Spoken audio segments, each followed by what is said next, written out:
സുഹൃത്തുക്കളെ, നിങ്ങൾ ഞാൻ ഇടുന്ന കാട്ടാനകളുടെയൊക്കെ വീഡിയോസൊക്കെ ഒരുപാട് കാണാറുള്ള ആൾക്കാരാണ്. ഈ കാട്ടാനകൾ മാത്രമല്ല, ഒരുപാട് ജീവജാലങ്ങളുടെ ചിത്രങ്ങൾ എടുക്കുന്ന ഒരാളാണ്. അടുത്തിടെ ഇങ്ങനെ കേരളത്തിലൂടെ സഞ്ചരിച്ചപ്പോഴാണ് വളരെ രസകരമായ ഒരു കാര്യം എൻ്റെ ശ്രദ്ധയിലേക്ക് പെട്ടത്.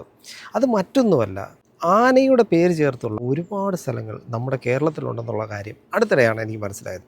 ഇപ്പോൾ ഉദാഹരണത്തിന് നമുക്ക് അറിയാവുന്ന മൂന്നാറിനടുത്തുള്ള ആനക്കുളം, അതായത് മാങ്കുളം പഞ്ചായത്തിലുള്ള ആനക്കുളം. ഈ ആനക്കുളത്ത് ചെല്ലുന്നിടം വരെ ഞാൻ വിചാരിച്ചിരുന്നത് ഈ ആനകൾ സ്ഥിരം വന്നു പോകുന്ന ഈ ഒരു സ്ഥലത്തിന് ആൾക്കാരൊക്കെ ഇട്ട് പറയുന്ന ഒരു പേരാണ് ഈ ആനക്കുളം എന്ന് പറയുന്ന ഒരു സ്ഥലം. പക്ഷേ അങ്ങനെയല്ല, ആനക്കുളം എന്നൊരു സ്ഥലമുണ്ടെന്ന് അവിടെ ചെന്ന് കഴിഞ്ഞ ശേഷമാണ് എനിക്ക് മനസ്സിലായത്.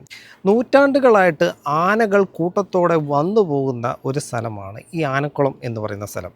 അപ്പോൾ അതുകൊണ്ട് തന്നെ ആനകൾ വന്നു പോകുന്ന സ്ഥലത്തിന് അത് പണ്ട് മുതലേ ഉള്ളൊരു പേരാണ് ആനക്കുളം എന്നുള്ളത്. അടുത്തിടെ എറണാകുളത്ത് പോയിട്ട് ഞാൻ തിരിച്ചു വരുന്ന വഴിക്ക് എനിക്ക് തോന്നുന്നു കാഞ്ഞിരപ്പള്ളിക്ക് അടുത്താണെന്ന് തോന്നുന്നു, ആ ഒരു സ്ഥലത്തിന് അടുത്തൂടെ ഞാൻ പോയപ്പം അവിടെയും ആനയുടെ പേര് ചേർത്തൊരു സ്ഥലം ഞാൻ കണ്ടു. അപ്പോഴാണ് എനിക്ക് മനസ്സിലായത് കേരളത്തിൽ ഒരുപാട് സ്ഥലങ്ങളുണ്ട്. ഇപ്പോൾ എല്ലാം ഒന്നും എൻ്റെ ഓർമ്മയിലേക്ക് എത്തുന്നില്ലെങ്കിൽ പോലും 3-4 പേരൊക്കെ എനിക്കറിയാം. അപ്പോൾ എനിക്ക് മനസ്സിലായ ഒരു കാര്യം, കേരളത്തിൽ നമുക്കറിയാത്ത അല്ലെങ്കിൽ പലർക്കും അറിയാത്ത ആന എന്ന പേരിൽ തുടങ്ങുന്ന ഒരുപാട് സ്ഥലങ്ങളുടെ പേരുകളുണ്ട്.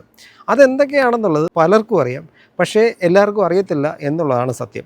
അപ്പോൾ നിങ്ങൾക്കറിയാവുന്ന ആനയുടെ പേര് ചേർത്തുള്ള സ്ഥലത്തിൻ്റെ പേര് ജസ്റ്റ് ഒന്ന് കമൻ്റ് ഇടുക. നമുക്കൊന്ന് നോക്കാം കേരളത്തിൽ എത്ര ആനയുടെ പേര് ചേർത്തുള്ള സ്ഥലങ്ങളുണ്ടെന്ന്.